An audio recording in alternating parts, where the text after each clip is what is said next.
सुधर्मा नाम के एक ब्राह्मण रहते थे और सुधर्मा की पत्नी थी जिसका नाम था सुदेहा। सुदेहा नाम था। तो सुदेहा बड़े भाव के साथ दोनों पति पत्नी रहते थे। लेकिन महाराज बहुत समय हो गया, घर में कोई पुत्र नहीं हुआ, और जब पुत्र नहीं हुआ तो बड़ी परेशान हो गई। सोचने लगी कि जरूर मुझ में ही कमी है, इसलिए मेरे कारण कुछ नहीं हो पा रहा है। इसलिए सुदेहा की एक बहन थी जिसका नाम था घुष्मा। क्या नाम था? घुष्मा। जब घुष्मा नाम था महाराज, भक्त थी।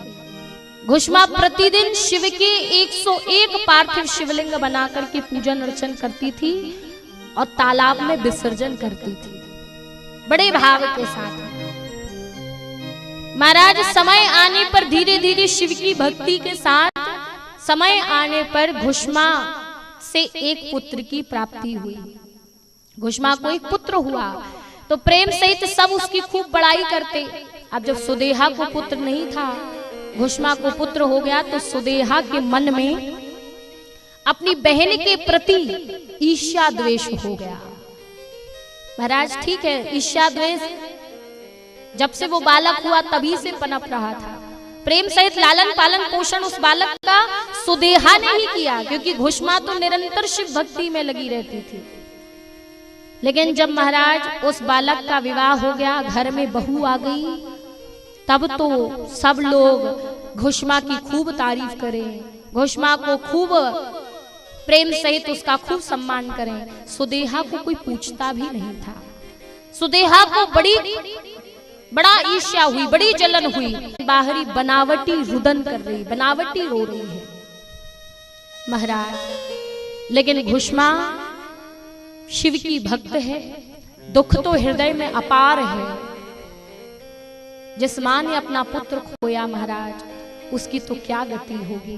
हृदय में अपार दुख है, लेकिन क्या करे। उसने नियम नहीं तोड़ा, रोजाना 101 पार्थिव शिवलिंग का पूजन अर्चन करती महाराज। पूजन अर्चन विधि विधान से किया, तालाब में गई, शिवलिंग का विसर्जन किया। जब लौटने लगी तो मेरे शिवजी ने देखा, मेरे भोले बाबा देखते हैं कि इस घुष्मा के अंदर कितना हो गया। आज भगवान शिव ने उसे प्राण दान दे दिए महाराज, उसके प्राणों को जीवित कर दिया। घुष्मा आज अपने पुत्र को देखी प्रसन्न हो गई, बाबा भोलेनाथ के दर्शन करके कृतार्थ हो गई। भगवान शिव कहने लगे, घुष्मा ये तुम्हारी भक्ति है, तुम्हारी भक्ति का प्रताप है जिसने तुम्हारे पुत्र को जीवित कर दिया।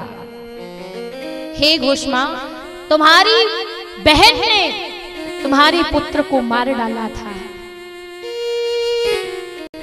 सुदेहा ने ये अमंगल किया, इसलिए मैं उसे दंड दूंगा। भगवान शिव आज क्रोधित होकर दंड देने आगे हुए कि उसी समय घुष्मा ने कहा, नहीं प्रभु ऐसा मत करिए, मेरी बहन ने मेरा बुरा किया है, लेकिन इसका मतलब ये नहीं कि मैं भी उसका बुरा ही चाहूं। मैं उसका बुरा नहीं चाह सकती भगवान, आप उसका भी कल्याण करें। धन्य है घुष्मा, इतना सब होने के बाद भी अपनी बहन के लिए कल्याण की कामना कर रही है।